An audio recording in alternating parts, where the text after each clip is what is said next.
Hello, everybody. My name is Chris McGuire. I am the director of Leave It at the Door, shot by Adam Blair-Smith, who's sitting right next to me. Hello. This is the director's commentary of my short film, and we're just gonna kind of go into how we made it, just kind of little details and artifacts about the video. So let's Yeah. go ahead and let's begin. Now, originally, I had the idea. Um, when I first came to you with this idea, I had the intention to make it look very cold, very dark, very mobster looking. Yeah, and I sort of picked up on that, but I don't think you ever told me that directly. Yeah, I never told you that that was what I wanted, and I actually deterred you away from doing harsh or an interrogation kind of lighting. Um, because I remember watching the reshoot versus the original. In there, you can actually see where your lighting changes from a little bit softer to very harsh, and that actually had to do with the fact that on the day of the reshoot, we kept the garage door closed. So Yeah, the primary concern is, Chris wanted from the start he wanted a black void, yeah, and that that was that was somewhat difficult because it's hard to do soft lighting. Because you got this, in order to get soft lighting, you need a big source. But the problem with that is that spills light everywhere, and yeah. so getting a completely black void with a soft light source isn't really possible.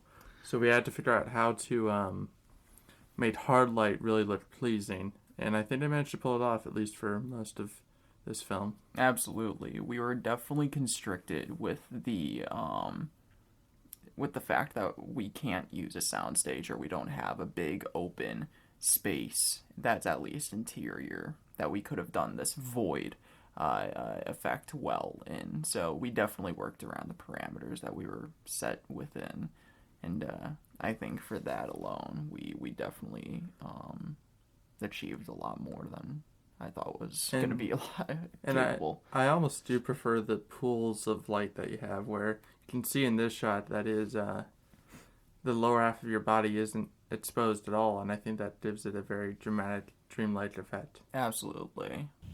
Something I was actually pretty happy about is originally I wanted it to be the black coat and the white dress shirt, but when I put on the wardrobe originally, um, it just looked almost like too reporter esque. So I instead added the vest, and I'm glad with how that looks. It kind of it makes it a little bit more modern, if that makes sense. Yeah, a little more modern, and there's a little more contrast in there. If we're Yeah. talking about the lighting of it. Yeah, it definitely. I don't know. If that made your job easier. Well, yeah, I let the shirt overexpose several times, and it would have been hard to properly expose your face and the shirt if it was just the shirt and we didn't have that black in there to separate it. Yeah. Now the ticking in the background that you're about to hear, and I'll let it play. There it is. So, um, that ticking, um, that has no significance to the video. I made it that way on purpose. I made sure that ticking. I think all that does is kind of just it builds anticipation for the viewer, and I want it definitely organizes this kind of breakout sequence. So I was really happy with that. That turned out. So with these shots, what happened was I presented to Adam the idea of kind of mimicking what the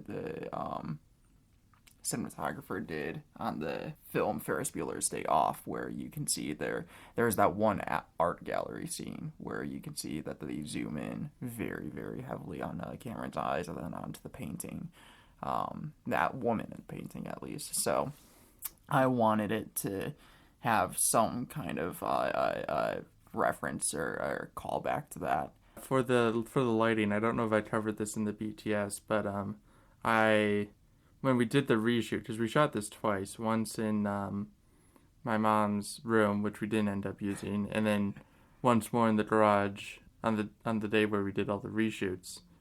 And the result of that was I had time to look at the footage, and I realized that we needed a light catching in Chris's eye to really bring out the color in his eye, because it was dull without it. So I added in an Aperture MC as an eye light, and I think it really improved.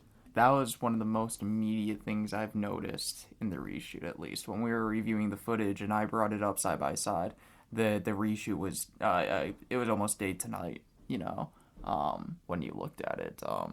The highlight definitely, I didn't realize how much it was adding until you see it in post, and all of a sudden, that was literally the difference between it looking like a interrogation scene and it actually looking like a dramatic narrative piece. And that just came from me. I guess they're the same, but I don't know. It's a very hard connotation to describe. Came from me doing lighting breakdowns on Lord of the Rings, and noticing that in almost every shot they had like 3 eye lights, and it's what made it so beautiful when they lit the faces with so many eye lights and different shapes of eye lights. You really get an appreciation for the artistry that goes into the lighting of those films. And then also I think that's why our chemistry when we come together for like film projects and everything like that, we have a very good bond like that. We're very unanimous, if that's the right word, in our decisions. It's collaborative. Yeah. I have no clue how we top this. I definitely think this is gonna be the final send out without a single doubt. This is kind of like of our high school. Yeah. Not even high school, but just of our childhood films. Yeah. And then hopefully we'll work on more professional stuff. Hopefully, yeah. It's after this, it's we go for broke, Yeah. After this, it's you do your own thing and I do mine, and if we work together, we work together. Yeah. Hopefully we do. So, that one eye shot, again, that reference to Ferris Bueller. Now, this pumpkin smashing sequence not only took the longest to film, but it took the longest to... It was just... For how short of a sequence that is, yeah, you really wouldn't imagine how much work genuinely went into it. I think that goes for a lot of this film. Oh, yeah. But that pumpkin smashing scene, I came in tonight thinking that it was going to take, 20, 30 minutes to add in a shot or two. It took a good 4.5 hours just to do that sequence. Yeah. Maybe this isn't the best film that people have seen, but also keep in mind this was created by 2 people with maybe a room of equipment, a room's worth of equipment, 2 people, and 2 shoot days. I mean, it's a passion project, fundamentally. Yeah. You didn't really make this with the goal of getting views or anything. Yeah, I never made this with the sole intention of, yes, I want this to be famous. I made this because I wanted it to more or less be like, I don't know. It was so, I at a certain point, I needed to have a release somewhere. And this short is kind of an amalgamation of all of my centric ideas and thoughts just kind of pushed into one central story. And this is kind of what you're left with. And I really like that. Yeah. It's a very emotional film. Yeah. Is the way I'd put it. Yeah. You can take it at face value, or you can really go into a rabbit hole with it. And that's probably one of my favorite things a film can do. Now then, we're not showing your face until later on. Yeah. Which I thought ended up helping. I want you to explain your kind of creative thinking and thought process on why you made that framing the way it was. Well, it starts off with some element of like order. Things are very stable, and you have the camera's all locked down on tripod, and it's not moving. And then there's that rapid transition into chaos where he starts swinging the bat like crazy, and you go to all these crazy handheld shots, and there's zooming, and there's all this action, and you're cutting from wides to close-ups to back to wides, breaking all of the rules of cinematography. And then I head back to this fluid head tripod shot, and you can't see his face. All you can see is the lower half of his body in the light with the bat. And then as he sits back into the chair, finally the anger leaving him, you see him in the light again. And then the film ends. Yeah. And I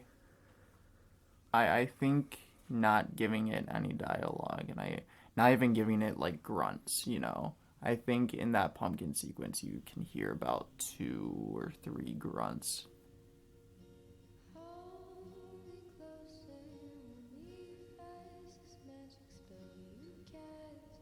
The ending sequence is like the most mind-boggling, if that makes sense.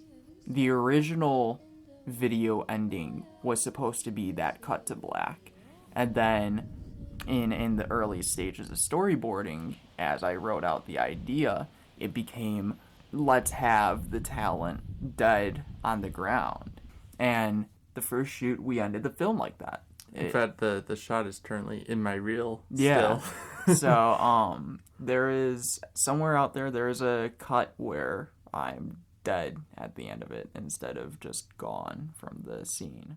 Why did we choose to change the ending of it? 1, out of practicality, and then 2, I think out of comfort. Well, the primary reason is because the lighting got way too complex and we did not have the equipment for it. There were 60-mile-per-hour winds outside that day. It was actually more 30 by the time we were wrapping. There's still 30-mile-per-hour winds. You don't joke around with that stuff and film equipment. Don't tell the local cinematographers union, but I was not using sandbags because I had left them in Savannah to put 1K Fresnels, which is what we were using to light the scene, on a C-stand in 30-mile-per-hour winds with no sandbags. It was just a no-go. Something was going to go wrong. We were going to start a fire. It was just, more or less, the light would get blown over as soon as we tried putting it up. And the reason why we needed outdoors is because in order to get the light that was of the door closing, and I'll show the original shot that we did for that. In order to get that working, wow. we would need to put the 1K outside of the door. So when I was supposed to be just dead lying on the ground, there was supposed to also be a light coming in from the right side of the frame, and it was like an outline of a door, and at the end of it, the song would be cut off by the door slamming shut, and you would see the entire frame go black, and overall it was an overambitious idea. It was definitely an overambitious idea for the time that we had. If I had had a wider lens, and if I had had more video equipment, we would have been able to do it, but... And yes, technically then we would have been able to do it. Realistically, though, I'm not sure if we would have pulled the trigger because that second reason I was talking about, where it was something in the back of my head just said no. It was just, I don't care if I offend somebody with the films I make. Mm-hmm. If you are making an argumentative piece, then I feel like offending somebody or igniting an argument or a discussion, that's your objective. But with this piece, it's just an abstract piece. It's something from my mind that I just wanted to create. I didn't want to host a place for arguments or controversy. So, and the message of your film would get lost. Yeah. In the noise. Yeah. Because I realized as soon as we took out that ending and we left it empty instead, it got very much like a lot more emotional, which I Oh wasn't yeah. expecting because I remember watching the first And you cut. got the beautiful wind blowing. I Yeah, love that. That's all natural wind. That wasn't fans or anything. That was the 30-mile-per-hour wind. yeah, that was the one like good thing about the wind that day was